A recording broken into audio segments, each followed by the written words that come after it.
दोस्तों नमस्कार। बिहनिया संजय से मैं कौशल तिवारी।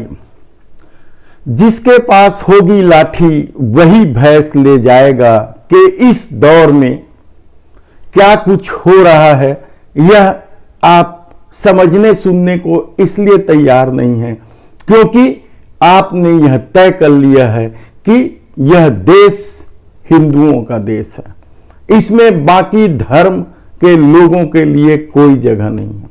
तब भला सत्ता की उस ताकत या अत्याचार अन्याय को आप कैसे देख पाएंगे?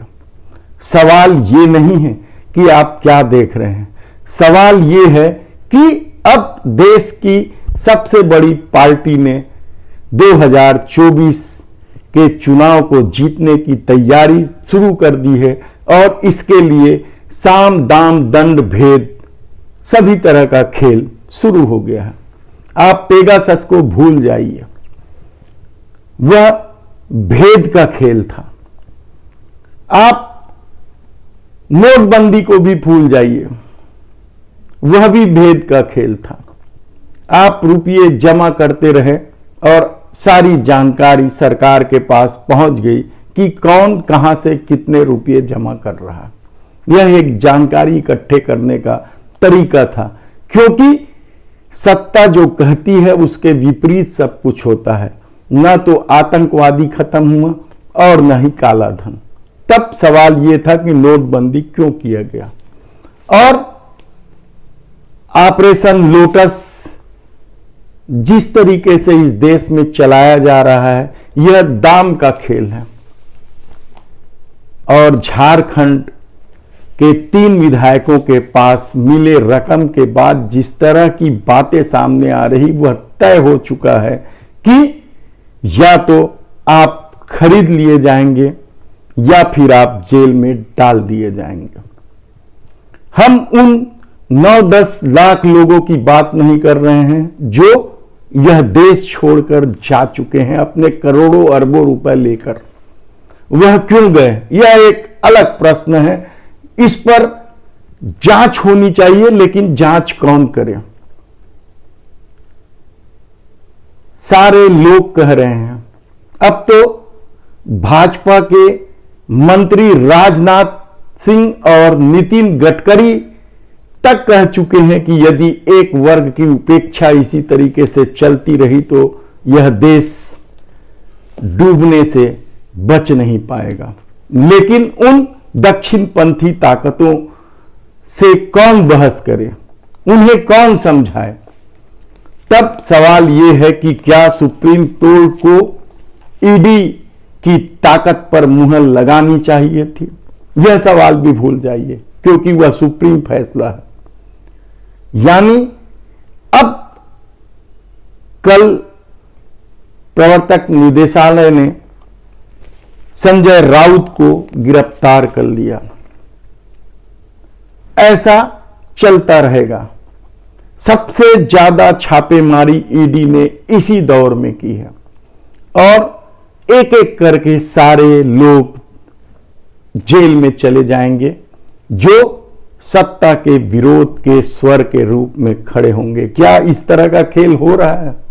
यकीन मानिए यह सारा खेल 2024 की तैयारी का है और इस तैयारी में कोई भी विरोध के वह असर नहीं बचेगा जो सत्ता के प्रतिकूल दिखाई देगा।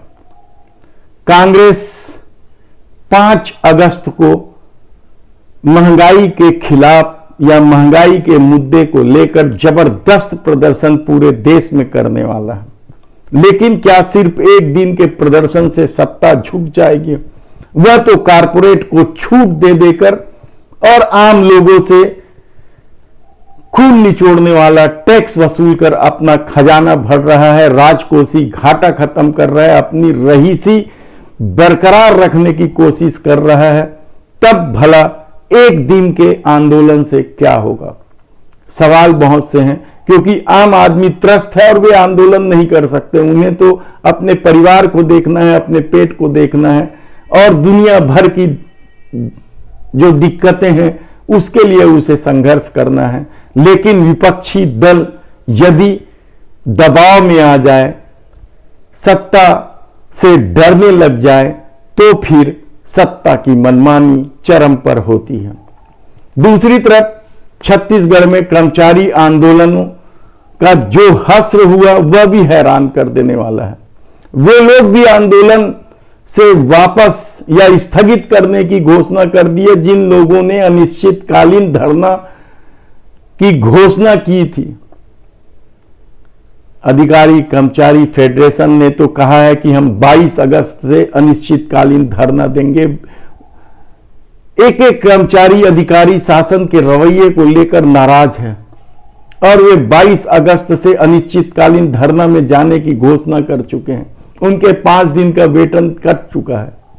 दूसरी तरफ शिक्षक संघ में जिस तरीके से विवाद सामने आया है वह भी अपने आप में हैरान कर देने वाला है। कई संगठन है शिक्षकों के, उनके बीच 3 शिक्षक संगठनों में हुई थी और वे तीनों ही अनिश्चितकालीन हड़ताल करने की घोषणा की थी, लेकिन कल उन तीनों संगठनों ने भी आंदोलन स्थगित कर दिया। शायद वे भी अब अधिकारी कर्मचारी फेडरेशन संघ के साथ 22 अगस्त से अनिश्चितकालीन आंदोलन करें। दूसरी तरफ छत्तीसगढ़ सर्वसेन समाज महिला विंग 2 अगस्त को महासम्मेलन का आयोजन कर रही है।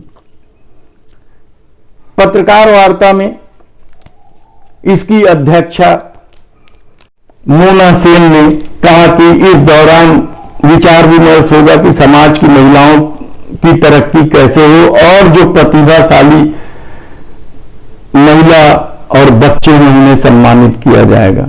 जिला अध्यक्ष श्वेता ठाकुर ने कहा कि महिलाओं ने तरक्की की है सेन समाज की, इससे पहले यह स्थिति नहीं थी, लेकिन अब जिस तरीके से पढ़ने लिखने से लेकर दूसरे कामों में सेन समाज की महिलाएं सामने आई हैं, उसे देखते हुए और ज्यादा प्रोत्साहन की जरूरत है और इसीलिए सम्मान समारोह का आयोजन किया जा रहा है। कांग्रेस के भीतर सत्ता संगठन में चल रहे हंगामा विवाद को सुलझाने और एक साथ तमाम नेताओं को बैठाने की कोशिश में लगे प्रदेश प्रभारी पीएल पूनिया कितना सफल हुए हैं अपने काम में, यह देखना होगा, क्योंकि टीएस बाबा का रुख अभी भी नहीं बदला है और न ही जिस तरीके से मोहन मरकाम ने मुख्यमंत्री भूपेश बघेल पर निगम मंडल में नियुक्ति को लेकर भरी बैठक में आरोप लगाया था, उसकी चर्चा भी कांग्रेस के भीतर है।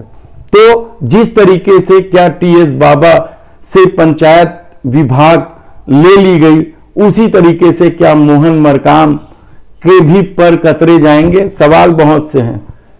देखना होगा कि आने वाले दिनों में कांग्रेस की राजनीति किस तरीके से चलती है, क्योंकि भाजपा हमलावर है और आम आदमी पार्टी ने जिस तरीके से छत्तीसगढ़ में अपना पैर पसारना शुरू किया है, कर्मचारी आंदोलन को समर्थन दिया है और विभिन्न मुद्दे, चाहे अरण्य का मामला हो, जल जंगल जमीन का मामला हो, नगरनार स्टील प्लांट का मामला हो, हसदेव का मामला हो, आम आदमी पार्टी ने जिस तेवर के साथ अपनी सक्रियता दिखाई है वह भी कांग्रेस के लिए एक बड़ी चुनौती बन सकती है।